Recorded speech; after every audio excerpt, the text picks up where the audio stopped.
Most people avoid pain. That is why most people stay weak. Not physically weak alone, but weak in a way that goes far deeper than muscle, far deeper than bone. The strongest minds you will ever encounter were not built in classrooms. They were not built in comfort. They were not built in rest. They were built in the same place every strong body is forged. Under pressure, under resistance, in silence, and in struggle. What you are about to hear is not motivation. Motivation fades. What this is truth. Cold, quiet, unmoving truth. And if you are willing to sit with it, it will change the way you see your body, your mind, and the relationship between the two. Listen carefully. Every time you make yourself do something difficult, you are not just building a body, you are building a self. And most people never understand this. They separate the physical from the psychological. They treat the gym as a vanity project. They treat discipline as optional. They treat suffering as something to be avoided at all costs. And slowly, without ever realizing it, they become someone they do not respect. This is not a judgment. This is an observation. And the observation is this. The way a person treats their body is almost always the way a person treats their life. Look at the world around you. Study it carefully. Modern life has been engineered almost perfectly for weakness. Everything is instant. Everything is convenient. Everything is designed to remove friction, eliminate discomfort, and deliver pleasure with the smallest possible effort. You can order food without standing up. You can consume entertainment without thinking. You can spend an entire day, an entire week, and entire year without ever truly challenging yourself, without ever truly being uncomfortable.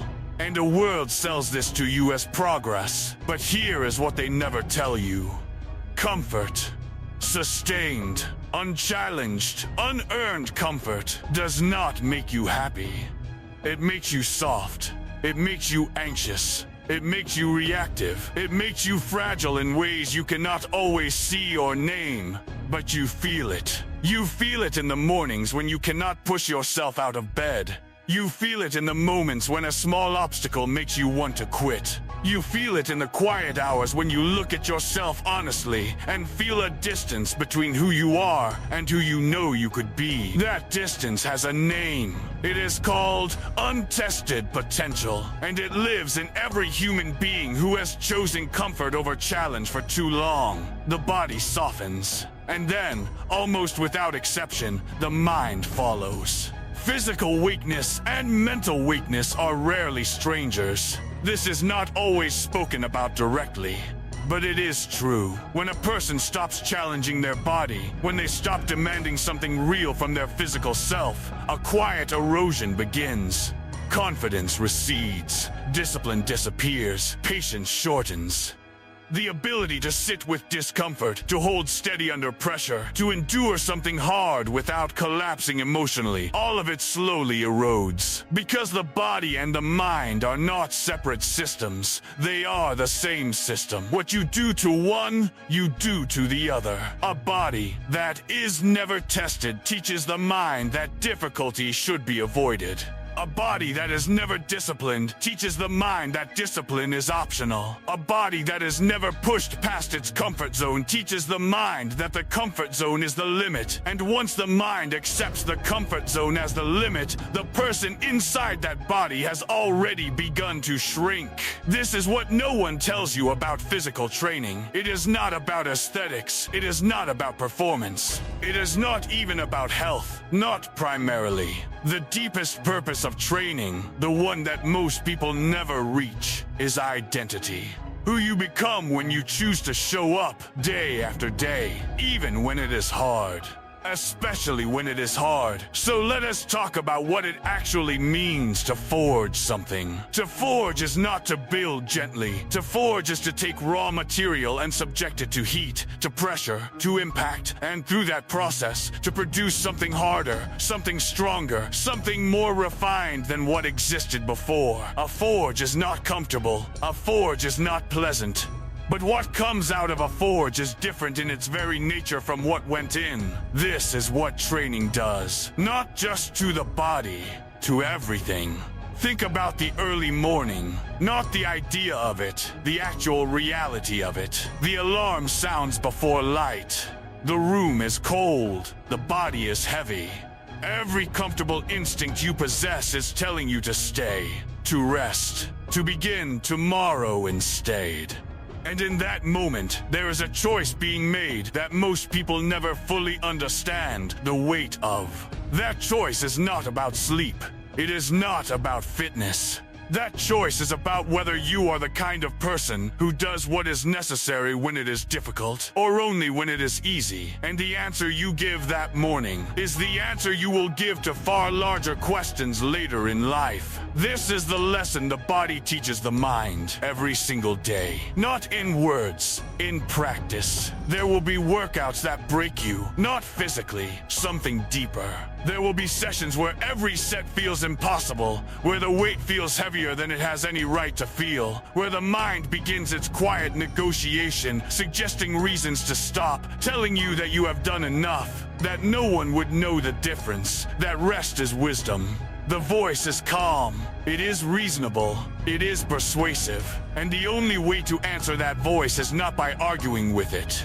The only way to answer it is by continuing anyway. Not because of willpower alone, not because of raw determination, but because of something quieter than both of those things. Because of a practiced, deliberate commitment to the identity of a person who does not quit. And that identity is not born, it is built. One session at a time, one morning at a time, one decision in one difficult moment at a time. Every repetition you complete when you want to stop is not just a repetition, it is a vote. A vote for the kind of person you are becoming. And the votes accumulate, silently, slowly, until one day, the person who shows up to face difficulty is unrecognizable from the one who used to avoid it. That is transformation. Not the kind you can photograph, the kind you feel. Pain builds resilience. This is not a motivational phrase, this is psychology. When you place yourself voluntarily in discomfort, when you choose to endure something difficult rather than retreat from it, your nervous system begins to adapt. Not just physically. The psychological architecture of how you process hardship begins to change. Difficulty becomes less catastrophic. Setbacks become less paralyzing. Pressure becomes something you can hold without being destroyed by it. This is what coaches have known for generations and what science has begun to confirm. The experience of overcoming physical hardship transfers to the experience of overcoming life's hardship. A person who trains consistently, who regularly confronts their own limitations and pushes through them, develops a relationship with difficulty that is fundamentally different from someone who has been protected from it. They do not panic when things become hard. They breathe, they assess, they continue, because they have done it before. Thousands of times. In a room by themselves, where no one was watching and nothing external required them to push through. They chose to push through because they understood something essential. The obstacle is not the enemy of growth. The obstacle is the mechanism of growth. Discipline builds confidence, and this too is not a phrase. It is a pattern that repeats across every field of human achievement. Confidence that is not earned through consistent action is fragile. It collapses under pressure because it has no foundation beneath it. But confidence that has been built through showing up when you did not want to, through completing what you started when quitting was available, that confidence is structural. It holds when life becomes difficult. It holds when relationships falter. It holds when careers collapse and certainty disappears. Because it was not given to you. You produced it yourself through the only method that actually works. Repeated action in the face of resistance. Consistency builds identity. This may be the most powerful truth in this entire monologue, so hold it carefully. Every action you repeat consistently becomes part of who you are. Not just what you do, who you are. The person who trains every day does not simply have a training habit. They have a trained identity. They are the kind of person who trains, and that identity extends outward into every domain of their existence. They are also the kind of person who finishes things, the kind of person who keeps commitments, the kind of person who does not wait for motivation to begin, because they understand that motivation is a feeling, and feelings are unreliable. Action is reliable. Discipline is reliable. The system is reliable. And when your identity is built on something reliable, you become reliable. To yourself first, and then to everything and everyone that matters to you. Physical struggle creates mental toughness. Not because suffering is noble, not because pain is the point, but because every time you place yourself inside a genuinely hard experience and you do not leave, you gather evidence. Evidence about your own character. Evidence that you are capable of more than you once believed. Evidence that difficulty does not have to mean defeat, and that evidence rewires the way you walk through the world. There are two people I want you to picture. They are the same age. They grew up in the same city. They face similar circumstances. They began with similar raw material. On the surface, their lives look nearly identical. But years ago, a quiet divergence began. A fork so small it was barely visible at the time. The first person discovered comfort and chose it. Not dramatically, not in one catastrophic decision. Gradually, they began skipping the hard things when easier options appeared. They slept in when the alarm was inconvenient. They stopped before finishing. They said yes to everything that felt good and no to everything that asked something real of them. Not out of malice, simply out of the perfectly human desire to feel comfortable. And comfort came. For a while, it came easily. But something else came with it. A growing anxiety, a deepening restlessness, a quiet, persistent sense that the life they were living was somehow less than the life that was possible. They began to avoid challenges not because they could not face them, but because they had lost the practice of facing them. The muscle had weakened, and with it, the belief that they were capable. The second person made a different choice, also gradually. Also, quietly, they decided to make difficulty a consistent companion rather than an occasional visitor. They trained, not every day perfectly, not without missing sessions or struggling with motivation, but consistently, with a commitment to the process that outlasted their moods, their circumstances, and the opinions of people around them. And slowly, something changed in them. Not just their body, though that changed too. Something changed in the way they carried themselves, in the way they responded to setbacks, in the steadiness they brought to uncertainty, in the quiet confidence that had no need to announce itself because it lived in their posture, in their decisions, in the calm way they faced whatever arrived. Two people. Same starting point, different relationship with discomfort, profoundly different outcomes. This is the bargain that training offers.